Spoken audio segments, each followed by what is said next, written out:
On a pris ça avec toi donc. Et officier n'a On a pris avec toi ou pas? Pardonnez-moi, pardon. On a mot de dire.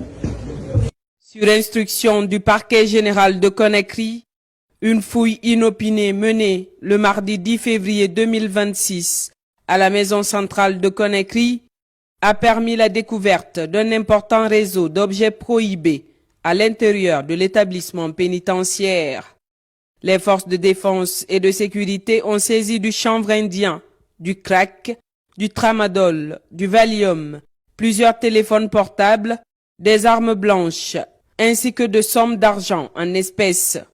Selon les premières investigations, certains détenus coordonnent depuis leurs cellules diverses activités criminelles à l'extérieur, notamment des arnaques via de faux comptes sur les réseaux sociaux, des faits de harcèlement, des vols d'identité, du trafic de drogue et d'autres actions organisées en réseau.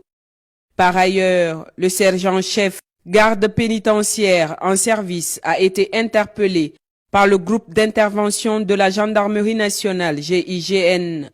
Il a été surpris en possession d'un sac contenant une somme importante d'argent, des substances psychotropes, notamment du chanvre indien et du crack, ainsi que plusieurs téléphones portables et divers objets prohibés. On a pris ça avec toi donc. Et officier n'a On a pris avec toi ou pas?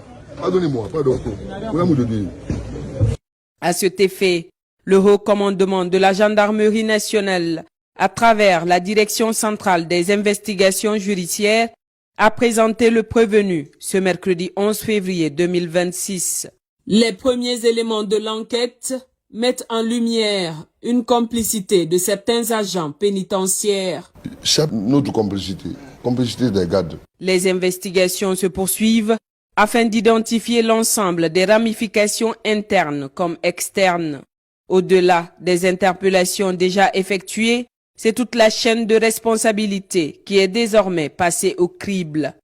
Pour les autorités, l'objectif est clair: assainir durablement le milieu carcéral, restaurer la crédibilité de l'administration pénitentiaire et garantir que les établissements de détention ne puissent plus servir de base arrière à des activités criminelles, mais plutôt la facilitation d'une réinsertion sociale des détenus. Les autorités restent fermes sur la poursuite de ces opérations dans tous les centres pénitentiaires du pays afin de garantir la sécurité de la population. Si ces faits sont confirmés, ils révèlent une réalité troublante. Une prison transformée en centre d'activité criminelle avec des complicités internes. Mais une question demeure. Pourquoi cette vaste opération intervient-elle précisément dans un climat déjà explosif autour du transfert de Toumba? Simple coincidence sécuritaire. Ou révélateur d'un dysfonctionnement plus profond?